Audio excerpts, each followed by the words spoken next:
these are my two friends, which I'll introduce them in a minute.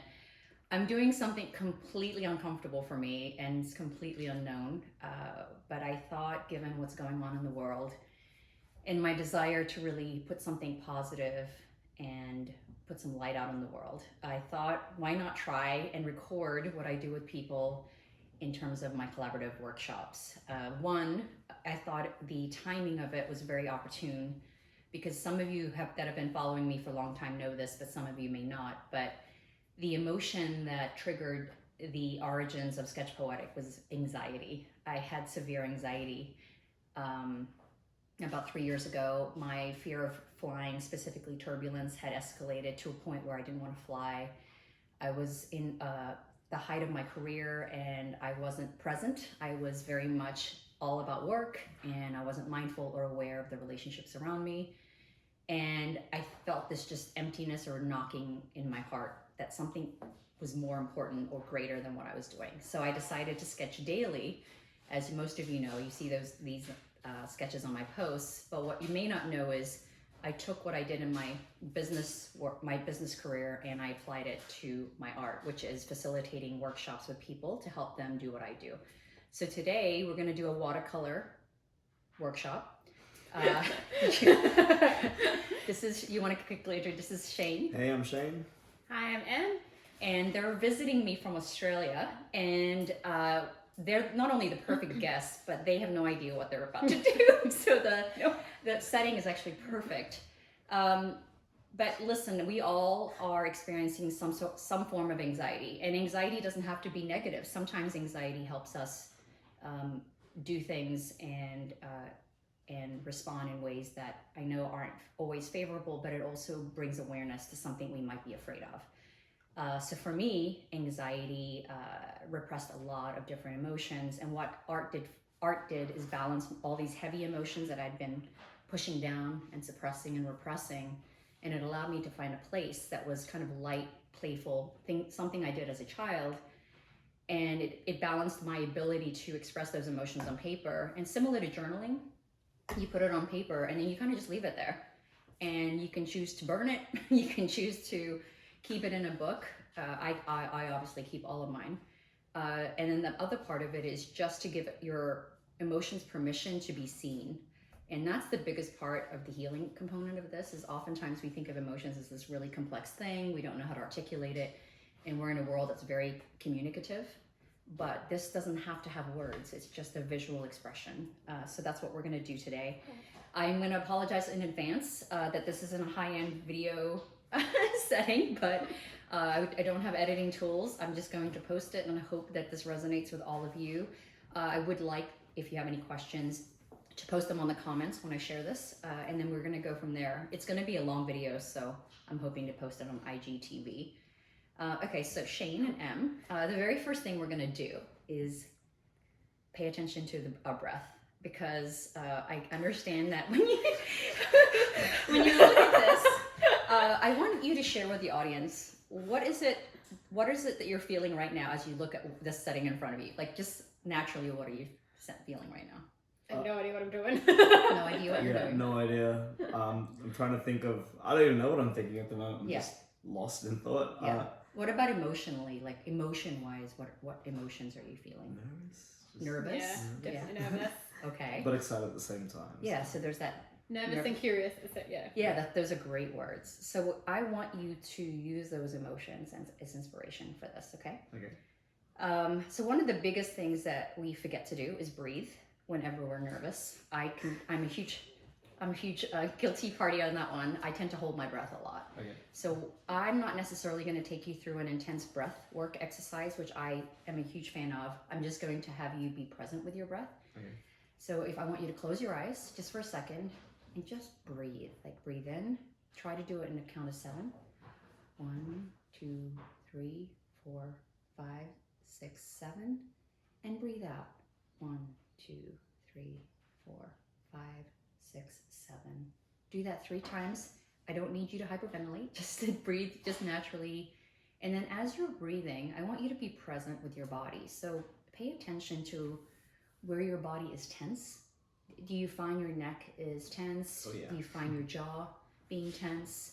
What about your legs? I know you guys have been doing a lot of walking. Shoulders, you're about to travel soon. Is there some concerns there? And so just connecting with where potentially your body is holding some of that stress. Again, just being aware is all I'm asking you to do. I'm not really asking you to do anything with it. So you can open your eyes. And as you open your eyes, I want you to look at the color palette in front of you in the watercolor. And what color immediately called to you as soon as you opened your eyes? Just now, don't overthink it. What color calls to you right now? Yeah. Yeah. Oh. The purple? Oh, red. Okay, Just so one. there you go. The reason I had you do that, so you said purple and red. People have asked me what I do. Is it art? Yes, absolutely. The outcome of it is art, but it is not why I do what I do. I call it creative expression for a reason.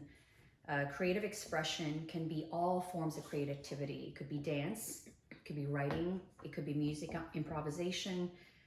It could be anything where you're allowing your creativity to express itself. So the reason I say to people that this is an art therapy, which by the way, I have obviously a high regard for people that do that for a living. Color is a great example. In art therapy, colors mean something. However, in the way I do it, purple, for example, might mean sad to me one day, and then it could mean joy another. Yeah. So it doesn't really necessarily have an exact science in terms of this color means this for me. It depends on how I'm feeling that day. Yeah. It could also be based on a memory. So if my mom was wearing a yellow dress and I had a memory associated with it, then yellow is going to naturally come to me. Yeah. So the purpose of this exercise is two things, and just to be really clear with the audience. One, to be aware of your emotions. Two, to express them. That is it. So the first thing we're going to do is what I call the Art 101 part. So for those of you watching, if you know how to use watercolor, fantastic. If you don't, this is really just a basic basic way to learn how to do it. When was the last time you guys did art? Oh, school. Yeah. Yeah, definitely. I think mine was in year 8. And what do you the remember first about it when you did it? So it was like a carve. Like we had like a block of, I think it was, I don't know the material, but we could carve into it. And everyone was coming up with something creative, and I was literally doing like a mathematical graph sort of thing. So I was like, I felt like everyone else was being creative, and I was like just doing something that I'd seen before. Yeah. You know what I mean? And how did you feel about that? That you weren't doing something? Well, it didn't come out great, so I felt like, yeah, it sucks. Yeah, so you thought it sucked? Yeah. That's really honest. And what about you, Em? I think, I just remember school was like compulsory to do art as a subject at some point, and we, it was always copying something. It was never like doing something from your own inspiration or something. It was always like, all right, this is in the middle of the table, now try and draw it or try and copy it or something. It was never create something yourself, I guess. Yeah. It's important for people to hear your stories, because having done this with hundreds of people, there's a few patterns that I hear of why this is intimidating for people.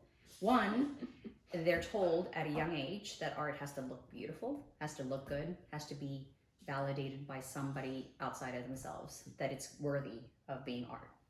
Second is the structure and rigidity in which we make art feel that fits in a box of, unless it doesn't look, it has to look good, but it also is either something you do for a living and make money off. But we forget that there's a huge bell curve in between that of having fun with art and having fun and just playing and exploring, kind of what we did as kids. Yeah. So that's really, somebody asked me recently, what's your number one goal when you do this with people? Honestly, if you just play, that is my goal, because then you tap into your natural state as a kid. So what you have in front of you guys is different size paintbrushes. If you don't at home have different sizes, that's okay. But if you can invest, and they're pretty cheap, you can get them for $5 to $10 at any store or on Amazon. The reason the width of the paintbrushes matter is our emotions vary, right? The depth in which we feel emotions vary. So what I'd like to do is provide myself a variation of toolkits to express that emotion. So I'm going to use anxiety today, because I know a lot of us are feeling it. When I think of unknown or the fear of the unknown, what paintbrush would you be drawn to if you were to be feeling anxiety right now? What intuitively, again, I'm not asking you to do anything other than trust your intuition. Okay, I'm picking this one. Okay. Why did you guys pick those two? What was it about in terms of the emotion. Again, you see why I'm trying to connect the emotion with the selection of the tools. I don't know, when I was thinking anxiety, I was feeling like small and just being, immediately, I just pictured like being in a forest or something like that, and then being like too small to know the direction That's and which way beautiful. you need to go. That's a really great metaphor. I love that. What about you? I know, it's just it. You just intuited. Yeah, you just but you didn't hit the. So as you can see, audience, very different responses, but it's funny because you don't have to be as thoughtful about it. You can be more just intuitive. So in M's case, she said, "I just picked it because it was there." That's equally as a great answer as yours.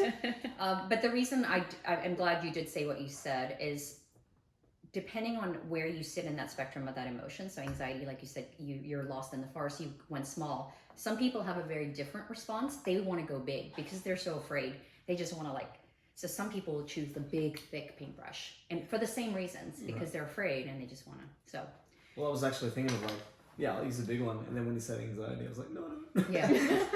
And I appreciate it. In all fairness to the audience, you guys aren't anxious right now. You guys are actually feeling really happy because we've been talking. I'm asking you to kind of role play a little bit in that regard.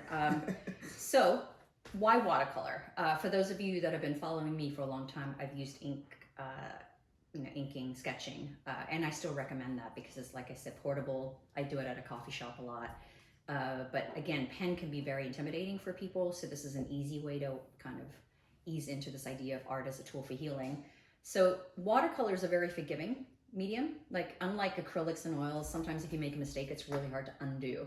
And even though I try to tell people that there's no wrong way to do this, it's natural to still feel like the critic comes up and says, this looks like a mess, I hate what I'm doing.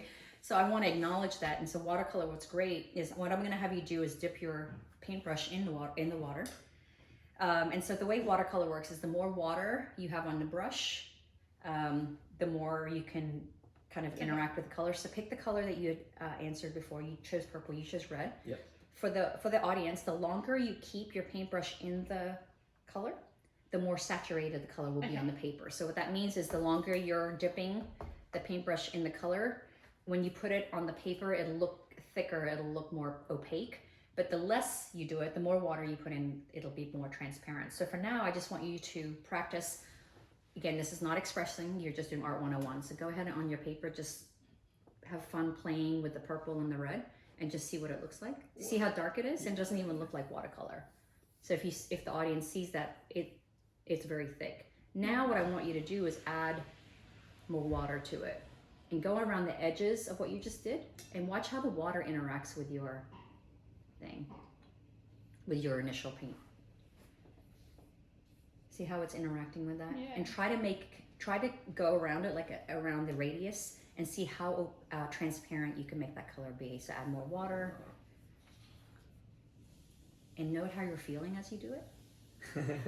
How are you guys feeling as you do it? Just feels fun. Yeah, right? I feel like I keep trying to color in the lines.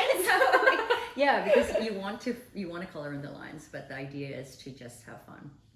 All right, so as you're interacting with this, I'm going to continue guiding you for the Art 101. Try now, as you're doing it, to add a different color, but go completely opposite of what you have. So whatever color you chose, try to find a color, and whatever opposite means to you. It doesn't have to be a color wheel response, meaning it has to be right or wrong. Just pick a color that's very different. What it is, I think. Yeah.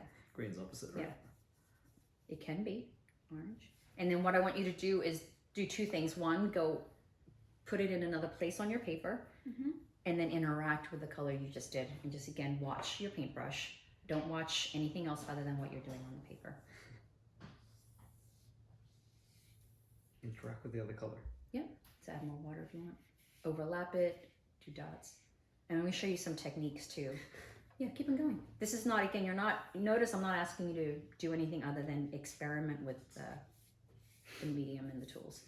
For those of you that are watching, it's really important when you're starting off to not get caught up in what you're creating and what it looks like, because ultimately this is just what am I using these tools for? I also want you to try a different paintbrush too, just to see how it works. But I'm going to show you a really cool technique that I like to do. So I put a lot of water, and do you mind if I interact with yours? And I make sure it's really wet, like I'm actually double. And then I use my 2 fingers, and I just do this. Oh, wow. And it's just doing a speckle. Whoa. So we want you to try it like this. Just to show you, all I'm doing is showing you different techniques. Yeah. So why don't you try that? Oh, different brush. You can use a different brush, you can use this one. This one. And as you're doing that technique, see how it makes you feel. It's like, does it make you feel, I'm gonna ask you guys how it makes you feel.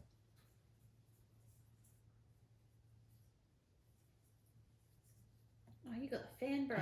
Yeah, I did. There you go. And see, and can play around with how close you are to the paper, how controlled you can be and not controlled you can be with it.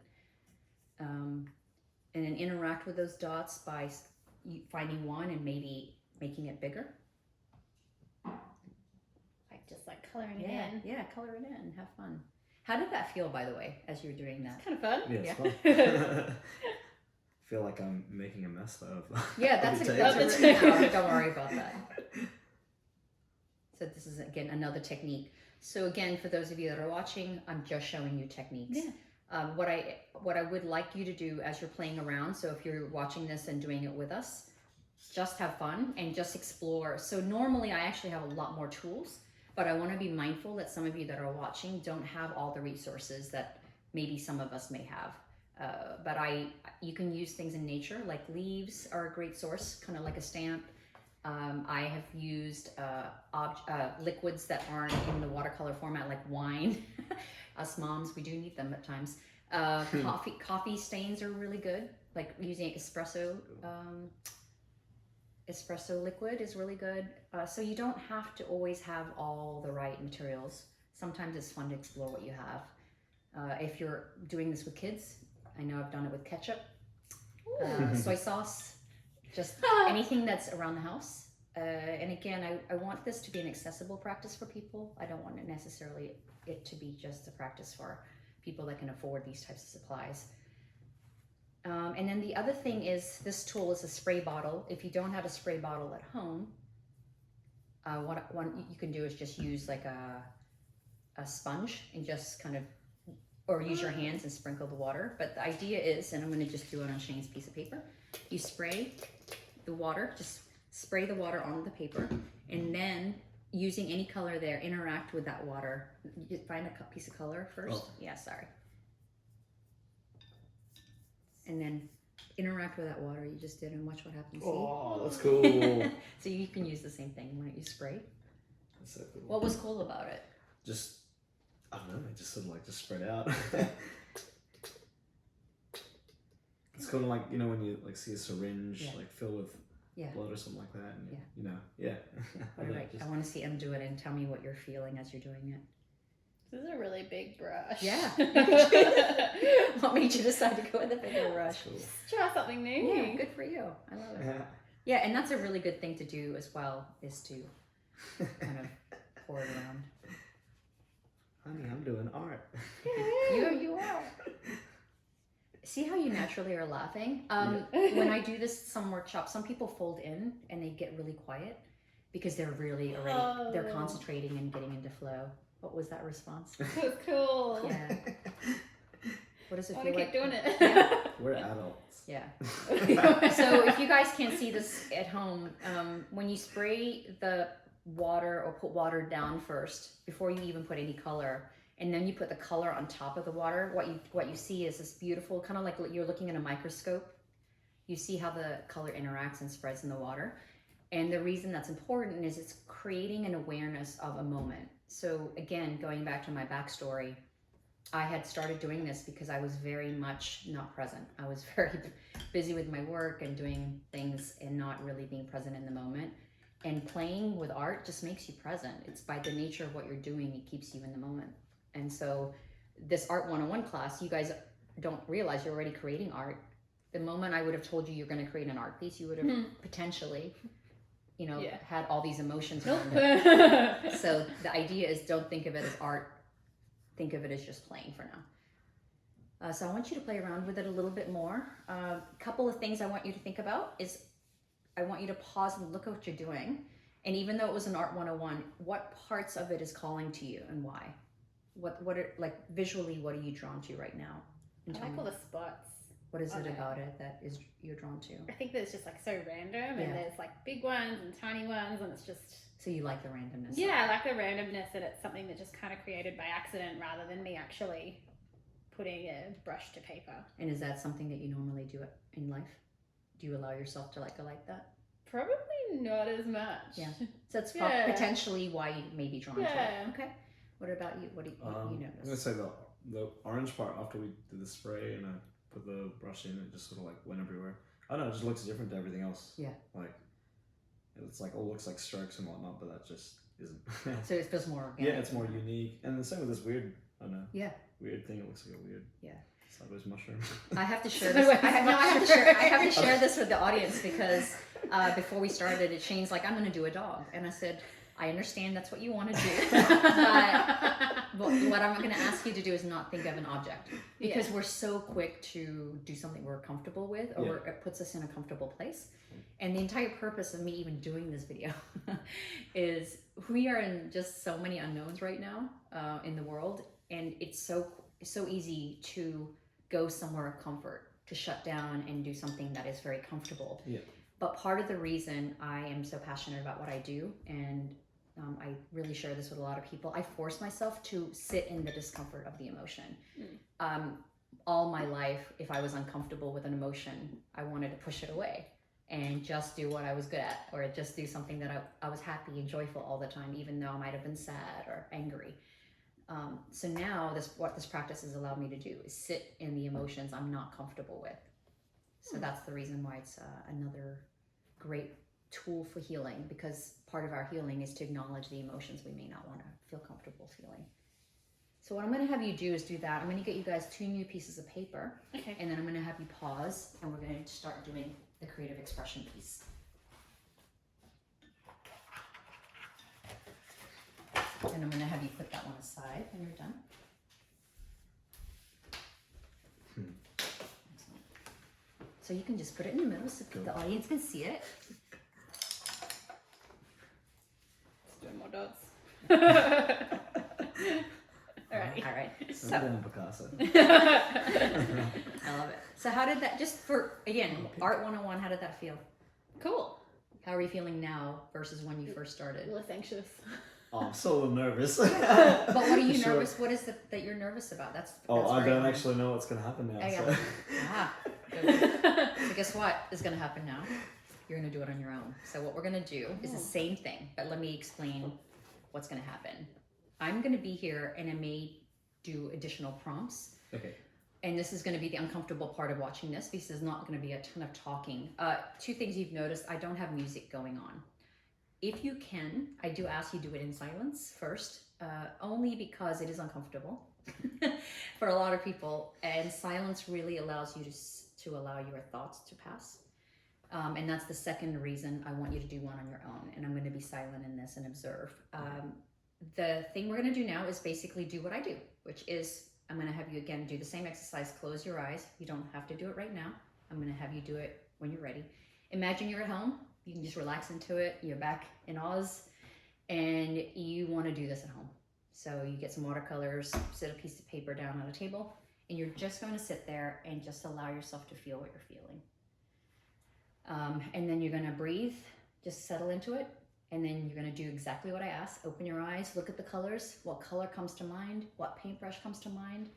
And using the techniques, this is why it matters that we did this first. Let's say I feel really excited about something. And you said, oh, that really made me feel good to do that. Go there. That's a technique that clearly brought that out. So the reason those techniques matter is I want you to connect the technique and the expression of the visual to the emotion you're feeling. So this is how I'm stair-stepping you into that. Okay. So again, breathe. Now I'm not forcing you into anxiety. I want you to feel like you guys have had a great vacation. Yeah. I want you to think about the emotion that, and I'm not going to ask you to share. I want you to think about it and do the same exact exercise, and that's what we're going to do, okay? Okay. Any questions? No. No. Yeah, just have fun. So again, No so, pressure. no pressure. So close your eyes. Do 3 breaths, just your own breathing. Okay. Take your time until you feel really, open your eyes when you're feeling calmer.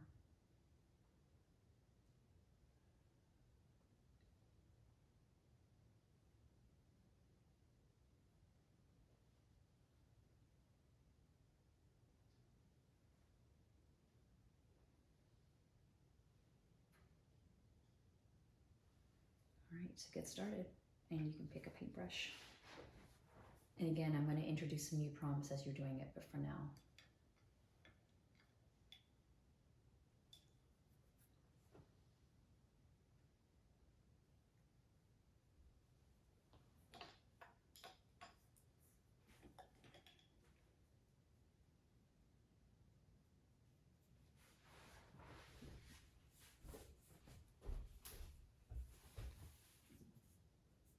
So people can see it.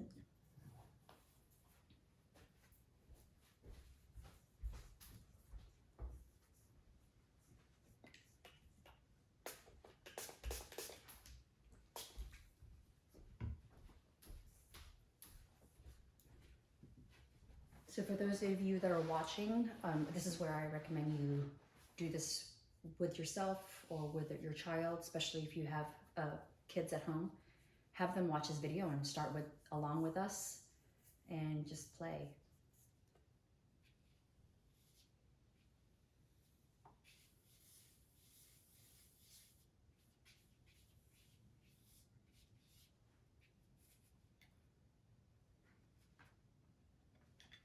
Yeah, and I did notice Shane is picking up the paper. That is definitely something you can do to play around with the water.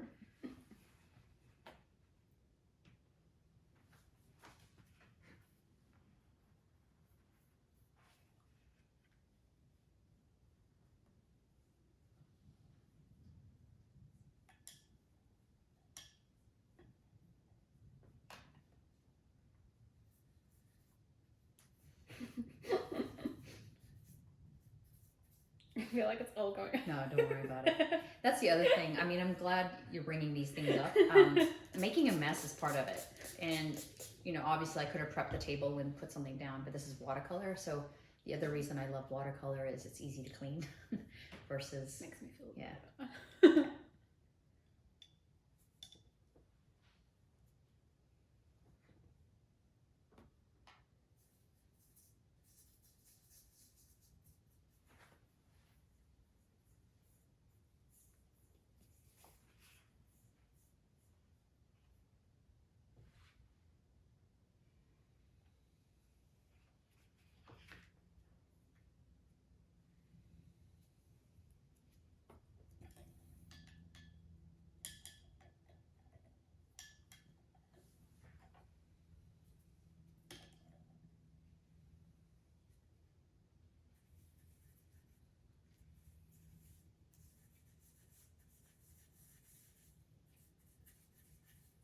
So I'm going to give you another minute on this. And for those in the audience, I'm going to introduce a new tool.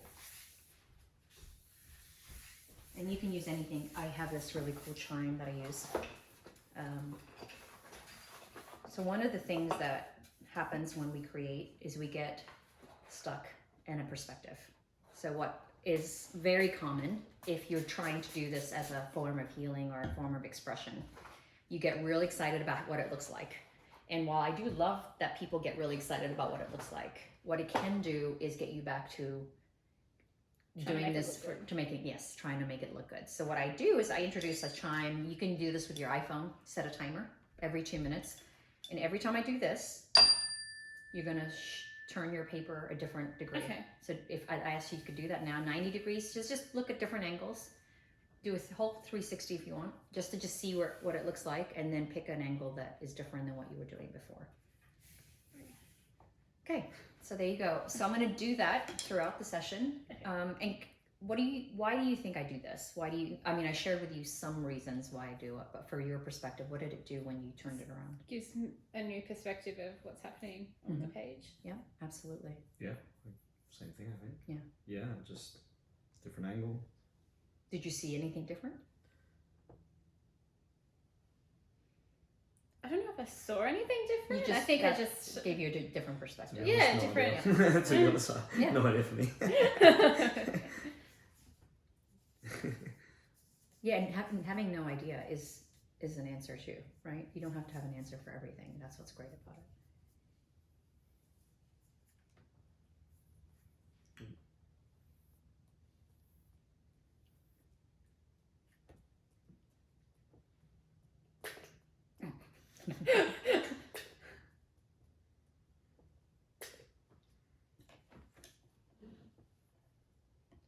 All right. So I'm going to give you guys a couple more minutes just for the purpose of the video. I may have you pretend like you're finishing this piece because I don't want to have the audience watch us this entire time. And then after we're done, I'll have you do your own. Okay. So imagine you did this for 20, 30 minutes. Yeah. How did it feel to do it just without any prompting, just kind of like having fun with it? Is it weird having to like let myself sort of take the reins? You know what I mean? Mm-hmm. I felt like I didn't have enough knowledge, I guess, on what to do to. How did that make you feel though? Not knowing what to do? Yeah, nervous, unsure. Do you think that showed up in your paper? Yeah, maybe. Yeah, it does. And here's the thing, it's super unconscious that we may not even know that what we're feeling is coming out on paper, but when we were kids, that's exactly what happened. You just created and everything you were feeling would get on the paper. So this is what's beautiful about this practice. You may not even be aware that this audience is him feeling all of that. So it could be that you were feeling all of that. Okay. What about you, Em?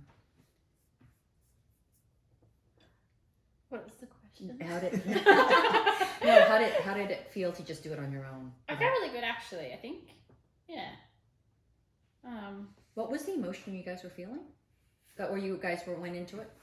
I think I was feeling like, I know, thinking about like our time away and how fun it's been, and then the thought of like, and I think that's kind of where it translated onto here anyway, if I look at it, like I enjoyed doing the spots and that was all fun, and that's over here, and then the full on like intenseness of work that's coming when we get home. Let's share that. I find that observation, I observed that as well. So Em did these, kind of splattered, and then she started doing these solid lines, and somebody that was observing that, I noticed that, and I wondered what she was feeling.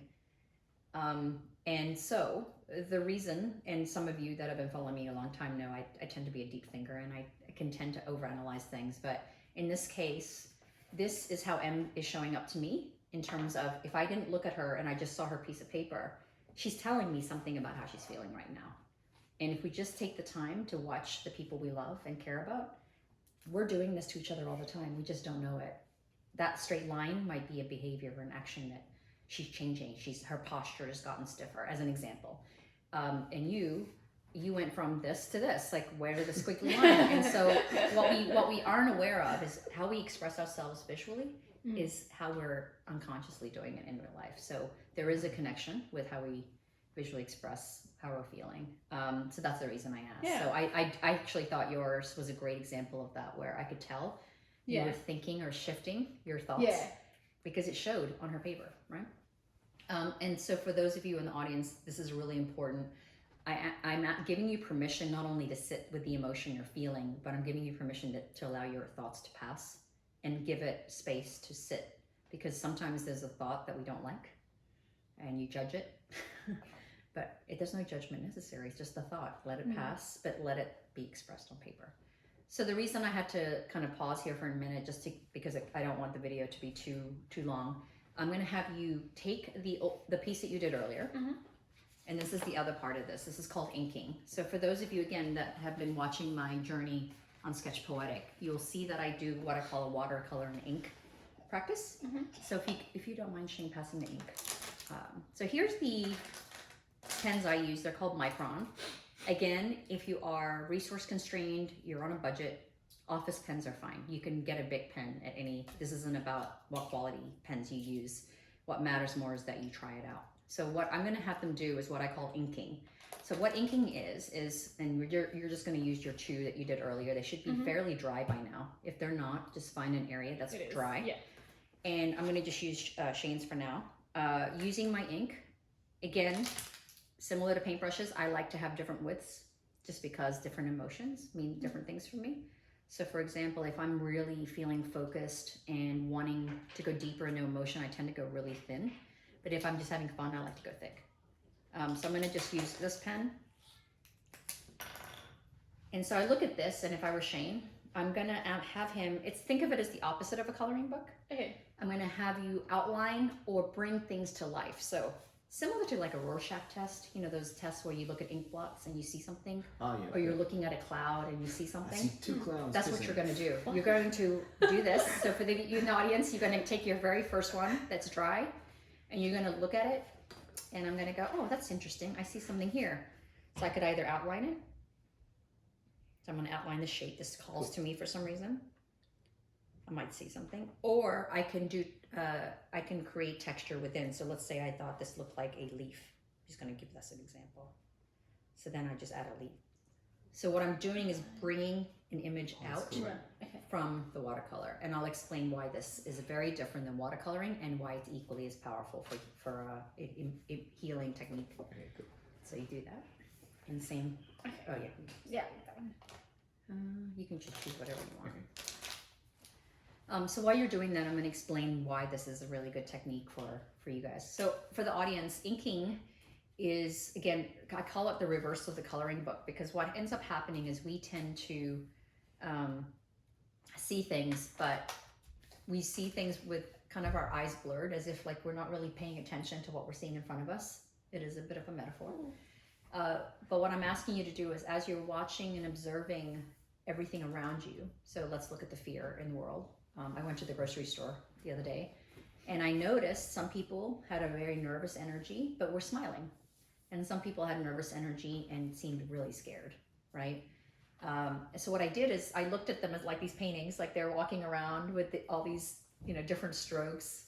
And what I did is I was in my mind inking what I was seeing coming out from me. And so not only do I do this technique for myself with my own emotions, as I interact with people, I do look at people like a work of art, and that they're expressing something that they want to share.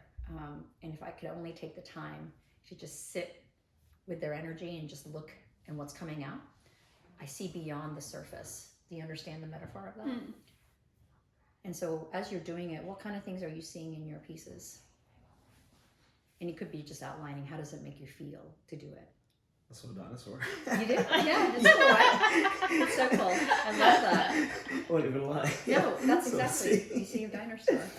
And now he's got like a feather, a leaf on his head, so he's like an Indian dinosaur. Yeah, I love that. I don't know. By the way, that is exactly what's going to happen when you first do this. You're just going to see objects, right?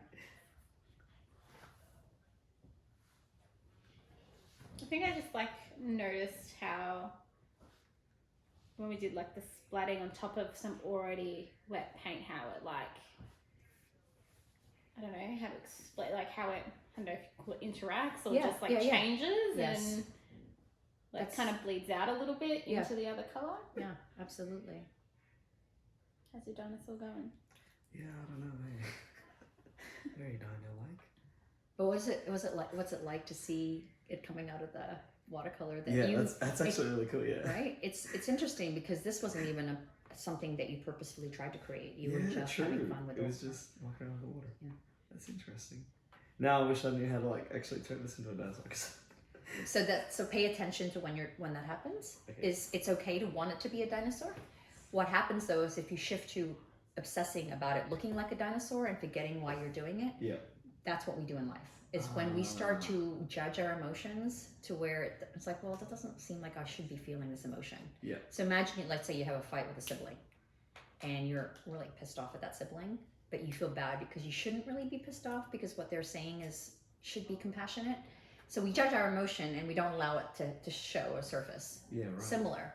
You want it to be a dinosaur and it's great, but the moment you only care about it being a dinosaur, you're forgetting why you're doing it. Yeah, so when you do this, if you do this at home, I really, really encourage you to remember you're expressing emotion. You're not creating a piece of art. You're not therapizing yourself. You're just observing and being aware of how you're feeling in the moment. It's really a mindfulness practice. The difference though between this and let's say coloring books or the Zentangle is another one where you doodle. The difference between this practice of doodling and coloring books is, again, I want you to push past the comfort of the flow So it's great when you're doing coloring books that you get in this really cool flow. But I'm asking you to push past that and really allow yourself to feel uncomfortable in whatever emotion you're feeling. Because even in flow, sometimes you're, what's that word, avoiding an emotion because it feels good to just be in this flow state. So flow is natural to get into, but then keep on pushing further past the flow and you'll see that there's something deeper, something beyond the surface of what you're feeling. That's what this is. And that's why I do inking. Because I love when I do a watercolor and I'm expressing an emotion and then I ink on top of it, it brings out even more stuff. Like it's almost like I'm, I call it unearthing. I think of it as sediments of the earth, and I'm unearthing different layers of my emotions and what's underneath all of it.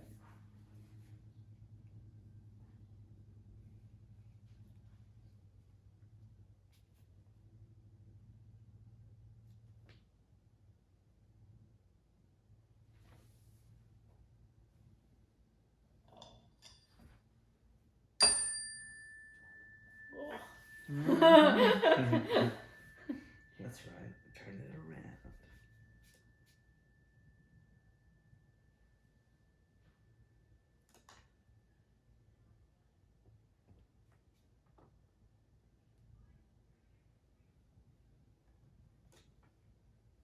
It's so interesting to see what's coming up. I noticed that in some of yours, I see a lot of really interesting shapes, abstract shapes. Are there things coming up for you in your thoughts as they're coming up? Any memories, experiences, emotions that passed as you're doing it?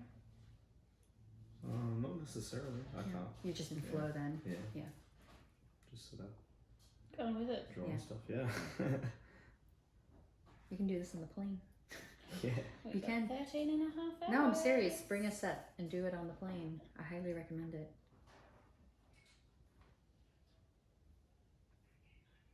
All right. Perfect. Okay, so I think that is it for this portion of the training. I want to say thank you guys for allowing me to do this impromptu class. I did want to ask just any questions you guys have on terms of what we did. I had to do an edited version of it. Mm-hmm. Usually it's last 2 hours, there's no way. What kind of questions did you have about it? What things resonated that I said that you thought, well, that was interesting, that may be helpful to the audience to hear? What resonated for me was when I said I was trying to make a dinosaur here, and then like getting caught up in the thought of making it look like a dinosaur. Yeah. I thought it was cool just to think that you're like focusing on one thing too much, you're forgetting about the rest of it. Yeah.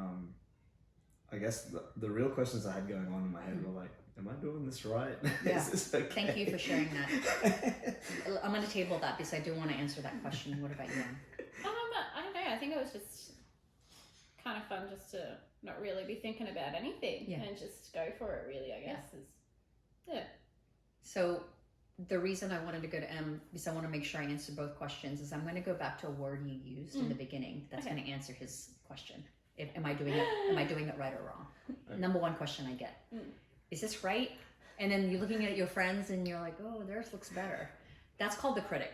We all have it. I don't care if you're creative or not. We all have an inner critic. The answer is there is no right or wrong. And do you know how to combat that? Is curiosity. So all I had you do today is be curious. Okay. So that is how I'm going to end this session. If you can be curious about whatever it is you're feeling, if you can be curious about the people in the world that are responding the way they're responding, if you can be curious about everything that is happening right now, what happens is the fear gets pushed aside because you're coming in from a place of curiosity. So you just want to understand. And when you're trying to understand something, emotions that control you get pushed aside. So when you're doing this exercise, all you're doing is giving yourself permission to feel whatever it is you're feeling, whether it's relaxed or calm or joyful or fear. We don't give ourselves a chance or an opportunity to feel it because we're so busy trying to move and pretend that we're not scared. And the reality is it's okay to be scared, but we don't allow ourselves to feel it. So that was the purpose of this exercise. For those of you that are doing sketching, you can do the same exercise without color. Just experiment with the width of the strokes you're making. For example, when I did as a prompt recently with shadows. So I had people put their paper near a shadow, and I had them interact with a shadow. So instead of not having watercolor, the shadows kind of played the base of a watercolor painting. Right, yeah. So it was really cool. So I just found a place where this plant had this really beautiful shadow, and I just interacted with the shadow. So that's it. So I want to thank you guys for joining. I hope this is going to turn out okay. We'll see how it goes. I do want feedback in terms of what was helpful, specifically though, what questions you have about what was like, I wish you'd gone deeper here. I wish I understood this more. And then I'll try to see if I can follow up with more videos. I don't know if I'll do this again, but we'll see how it goes. Thank you guys so much. Awesome. Thank you. Cool. Thanks, you guys. We're not going anywhere.